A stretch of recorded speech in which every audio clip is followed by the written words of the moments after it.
2005 के बाद से जो विकास की रफ्तार माननीय नीतीश कुमार जी के नेतृत्व में शुरू हुई है, बस उसी का एक अंश है कि आज आजादी के बाद पहली बार बैकुंठपुर में नया ब्लॉक परिसर के निर्माण के लिए और आज हम लोगों ने भूमि पूजन किया है। हमारे साथ यहाँ के प्रखंड विकास पदाधिकारी, अंचल अधिकारी और तमाम अधिकारी मौजूद रहे और हम लोगों ने एक विकास की ईंट आज रखी है। एक हमारा बैकुंठपुर का हेडक्वार्टर का यह ब्लॉक है, ये नहीं बन पाया था और इसके बगल में थाना का भवन है जो पहले से उसका टेंडर होकर के और थोड़ा कोर्ट कचहरी में फंसा हुआ है, उसको भी निकालना है और इसका आज निर्माण कार्य प्रशस्त हुआ है। एक भव्य बिल्डिंग बनेगा, लगभग 14.5 करोड़ की लागत से यह बनने जा रहा है। इसमें हो सकता है आगे और भी पैसे बढ़ेंगे, कुछ चीजें और ऐड करनी पड़ेगी तो भी हम लोग करेंगे, लेकिन आज से निर्माण कार्य शुरू हो रहा है और ये बैकुंठपुर वासियों के लिए बड़े खुशी की बात है।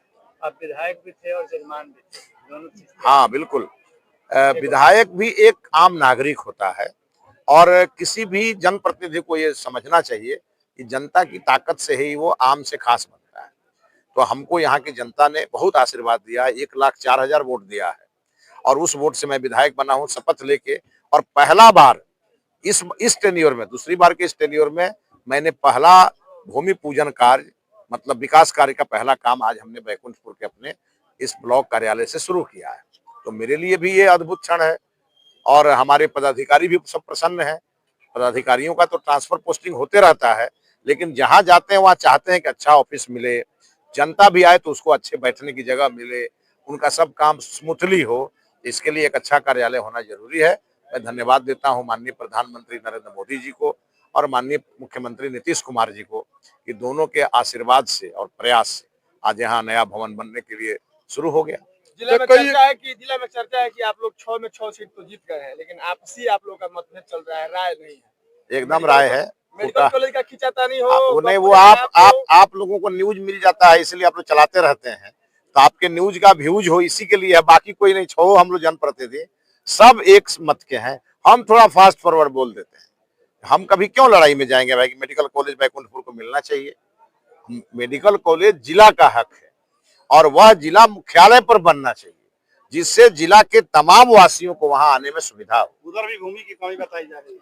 देखिए, भूमि की कमी होगी तो अलग बात है, कमी होगी तो सरकार उसका अधिग्रहण करेगी और नहीं होगी तो जहां भूमि होगी वहां बनेगी। इसमें भी कोई झगड़ा नहीं है। यहाँ पे बहुत ज्यादा भूमि है, देना हमको, कोई बताए ना कि कहाँ भूमि है। आज तो हम बैठ रहे हैं अभी बीडीओ साहब सीओ साहब के साथ। हाँ, तो इन्हीं लोगों से मांगने के लिए बैठ रहे हैं, कहे हैं भूमि मिल नहीं रहा है, तो भूमि मिलेगी तो प्रस्ताव देंगे, लेकिन कोई अंतिम विषय नहीं है मेडिकल कॉलेज। अभी बहुत सारा चीज होना है, हर पंचायत में विवाह भवन बनना है।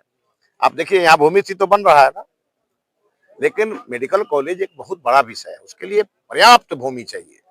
और मैं आपको आज बताऊं, सरकार का मेडिकल कॉलेज तो बन ही रहा है, अभी हम लोग को डिग्री कॉलेज के लिए चाहिए जमीन, उसके लिए भी हम इन लोगों से भी बात करेंगे कि तुरंत अधियाचना सरकार में भेजिए। तो इन सब चीजों को लेके हम लोग काम कर रहे हैं और हर विधायक चाहता है कि हमारा क्षेत्र विकसित हो, तो उसके लिए अगर कोई आवाज उठाता है तो उसको झगड़ा नहीं मानना चाहिए। 2024 से ही बैकुंठपुर में लगभग 7 लाख से ऊपर गरीब ऐसे परिवार हैं जिनको आवास के लिए मतलब नाम जोड़ा गया है, लेकिन अभी तक उनको आवास स्वीकृत नहीं हुआ है। इस पर क्या कहेंगे? देखिए, पूरे बिहार में जिनको भी आवास की सुविधा मिलनी चाहिए उनको उनका सर्वे हो चुका है और उन लोगों का, कई लोगों का तो सारी प्रक्रिया पूरी हो चुकी है। दिल्ली से जब प्रधानमंत्री आवास की राशि जब विमुक्त होती है तो उन लोगों को धीरे धीरे मिलता है और एक समय आएगा जब सैचुरेशन पर पहुंच जाएगा। और साथ में माननीय मुख्यमंत्री जी ने मुख्यमंत्री आवास योजना भी उन्होंने साथ शुरू किया है। तो पीएम और सीएम दोनों इस बात के लिए प्रयासरत हैं कि हमारे सभी गरीबों को जल्द मकान मिले और मिलेगा।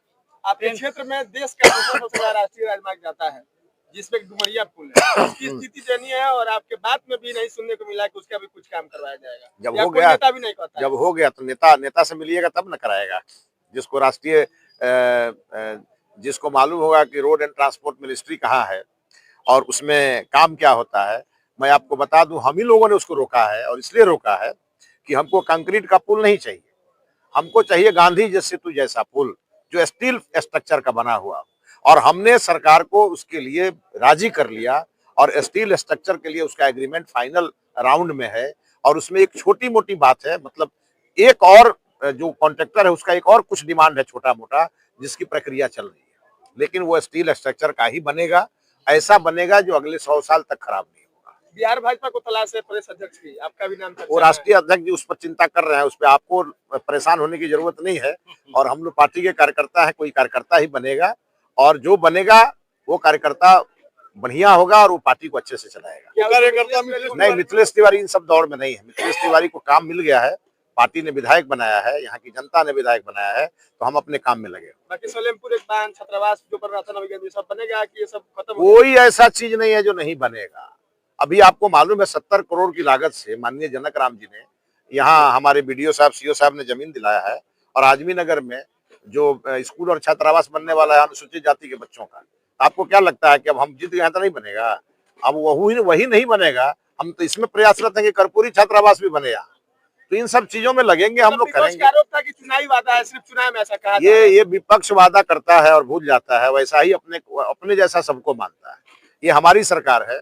चुनाव के पहले भी जीविका दीदियों को पैसा जाता था सरकार से, चुनाव के बाद भी जा रहा है और आगे भी जाता रहेगा। 14 तारीख को दिल्ली के रामलीला मैदान में राहुल गांधी के नेतृत्व में बड़ा मतलब राहुल गांधी को ना हम लोग नोटिस लेते हैं, जनता नोटिस लेती है। आप क्यों नोटिस ले रहे हैं? ऐसे यार जो रैली करने वाले हैं दिल्ली